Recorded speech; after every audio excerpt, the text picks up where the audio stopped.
Okay, so we are, whoops,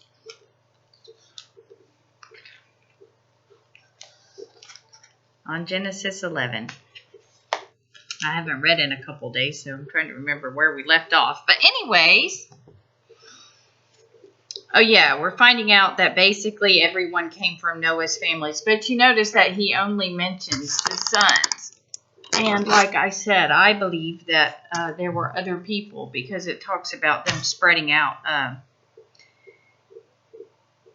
divided in the earth after the flood. Now the whole earth had one language and one speech. Well, before that, he talks about these were the sons of Shem according to their families, according to their languages in their lands, according to their nations. But maybe when he's talking about languages there, he's talking about how they did things. I don't know, because it says according to their languages. And now he says, now the whole earth had one language and one speech. So that means they all understood each other, right? And it came to pass as they journeyed from the east that they found a plain in the land of Shinar, and they dwelt there. Then they said to one another, come, let us make bricks and bake them thoroughly. Then they had brick for stone, and they had asphalt for mortar. And they said, come, let us build ourselves a city and a tower whose top is in the heavens. Let us make a name for ourselves, lest we be scattered abroad over the face of the whole earth. But the Lord came down to the city and the tower which the sons of men had built. And the Lord said, indeed, the people are one, and they all have one language, and this is what they begin to do. Now nothing that they propose to do will be withheld from them. Come, let us go down. So the Lord is talking to, he says, let us go down there, confuse their language, that they may not understand one another's speech. So the Lord scattered them abroad from there over the face of all the earth, and they ceased building the city. Therefore its name is called Babel, because the Lord confused the language of all the earth, and from there the Lord scattered them abroad all over the face of the earth. This is the genealogy of Shem. So they were accomplishing things that he didn't expect them to do. He said they are as one. And basically, no matter what is presented, nothing's going to hold them back because they're all speaking the same language. And now some people believe that they were actually building a rocket, right? Where other people like actually going to fly up there to heaven already. While other people just feel like they were too far advanced for their time and that God wanted to slow them down. But either way, this is when he scattered them, he says. So he came and he says, let us go down there. So this is still when the Lord is walking with the people, right? He goes down there and he separates everybody. Does he do it in one day? I don't know how he did it. It doesn't go into how he did it. There's a lot of historians and people that study the Bible that can tell you where these places were and all these things. And if you're interested in that, it is very interesting to read. But I'm just going through and reading what we hear from God, what was written by the Holy Spirit through these men. Okay, so this is the genealogy of Shem. Shem was 100 years old and begot Arphaxad 2 years after the flood. After he begot Arphaxad, Shem lived 500 years and begot sons and daughters. Arphaxad lived 35 years and begot Selah. After he begot Selah, Arphaxad lived 403 years and begot sons and daughters. So they always mention the very first child or the very first boy. Selah lived 30 years and begot Eber. After he begot Eber, Selah lived 403 years and begot sons and daughters. Eber lived 34 years and begot Peleg. After he begot Peleg, Eber lived 430 years and begot sons and daughters. And you can kind of see that the lifespan is already diminishing, right? Peleg lived 30 years and begot Reu. After he begot Reu, Peleg lived 209 years and begot sons and daughters. Reu lived 32 years and begot Serug. After Serug, Reu lived 207 years and begot sons and daughters. So we're still seeing this diminish, just like God said, right? Serug lived 30 years and begot Nahor. After he begot Nahor, Serug lived 200 years and begot sons and daughters. Nahor lived 29 years and begot Terah. And after he begot Terah, Nahor lived 119 years and begot sons and daughters. Now Terah lived 77 years and begot Abram, Nahor, and Haran. This is the genealogy of Terah. Terah begot Abram, Nahor, and Haran. Haran begot Lot. And Haran died before his father Terah in his native land in Ur of the Chaldeans. Then Abram and Nahor took wives. The name of Abram's wife was Sarai, and the name of Nahor's wife Milcah, the daughter of Haran, and the father of Milcah, and the father of Iscah. But Sarai was barren. She had no child. And Terah took his son Abram and his grandson Lot, the son of Haran, and his daughter-in-law Sarai. It might just be Sarah, but it's his son Abram's wife.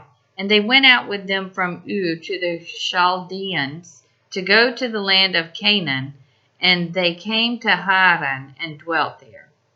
So the days of Terah were 205 years, and Terah died in Haran. So this is the... Now, people study all these genealogies and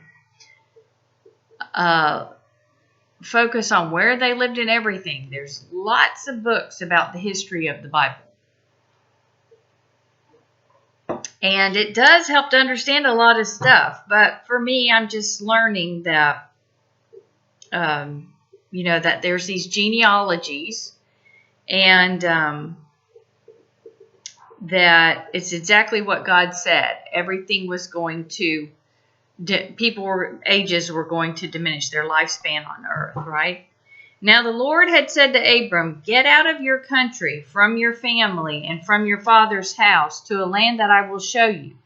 I will make you a great nation. I will bless you and make your name great, and you shall be a blessing. I will bless those who bless you, and I will curse him who curses you. And in you all the families of the earth shall be blessed."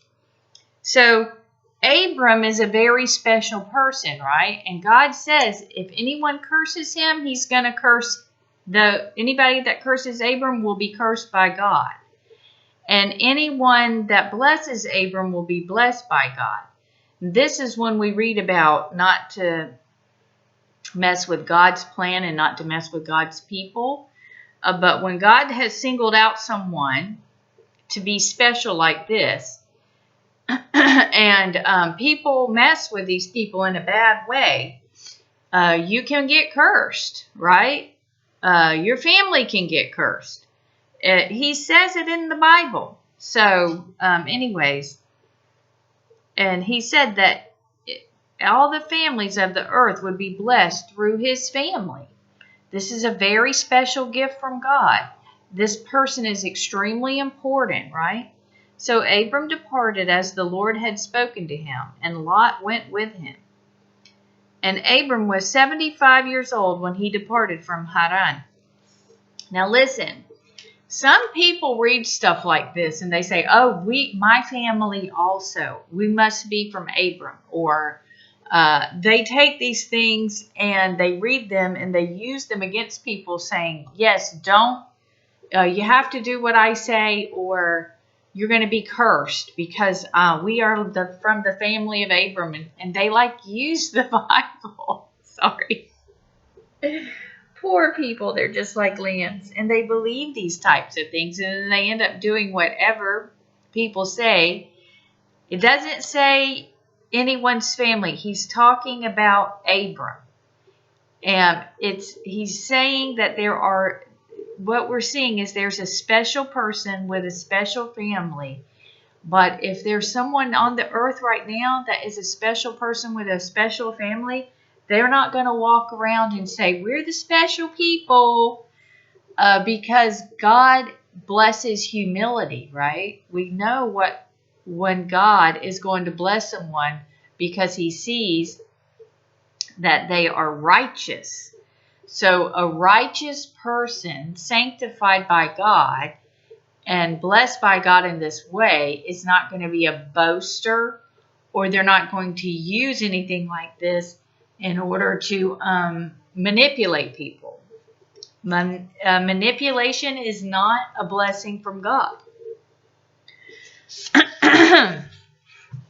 Okay, so Abram departed as the Lord had spoken to him, and Lot went with him. And Abram was 75 years old when he departed from Haran. Then Abram took I'm just going to say Sarah because I can't say the name correctly, but it's Sarai. No, Sarai, but I'm just going to say Sarah. Took Sarah his wife and Lot his brother's son and all their possessions that they had gathered, and the people whom they had acquired in Haran, and they departed to go to the land of Canaan. So they came to the land of Canaan. So they took people with them, right? Abram passed through the land to the place of Shechem, as far as the terebinth tree of Moreh, and the Canaanites were then in the land. Then the Lord appeared to Abram and said, to your descendants I will give this land. And there he built an altar to the Lord who had appeared to him. Remember, the Lord was still walking with the people.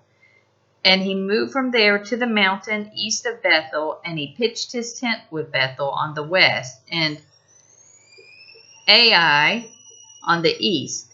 There he built an altar to the Lord and called on the name of the Lord. So Abram journeyed, going on still toward the south. Now there was a famine in the land, and Abram went down to Egypt to dwell there, for the famine was severe in the land. And it came to pass, and there was famine back then, just like there is famine today on this earth. But most of the famine that you see on this earth is due to greed, where people will not feed, that they're ahead of the land and they will not get food to these people. Plenty of food, they just won't feed them. Hold on 1 second here. Okay, so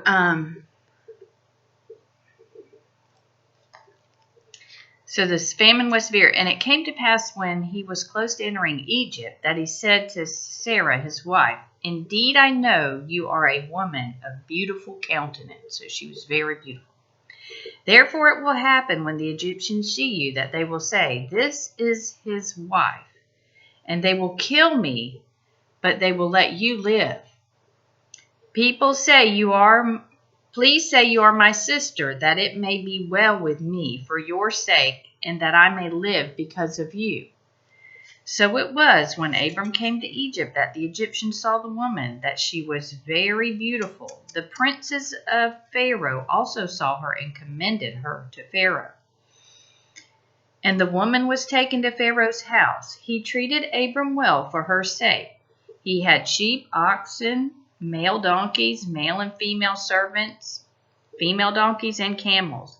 But the Lord plagued Pharaoh and his house with great plagues because of Sarah, Abram's wife. And Pharaoh called Abram and said, "What is this you have done to me?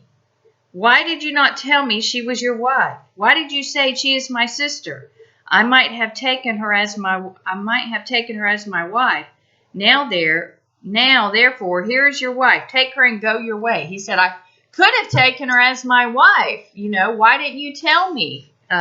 Because maybe he would have. At first he didn't take her, but his house was plagued, right? And what did the Lord say? Anybody that did anything against Abram. So obviously, even though Abram made an obvious mistake out of fear, right? Pharaoh, he was still plagued. And back then, they knew that the Lord would plague them. The Lord was very close to everyone back then. He's still close in your heart. But people don't recognize that their sin is causing their sickness, or causing their pain, or causing their bad luck, or whatever you want to call it, huh?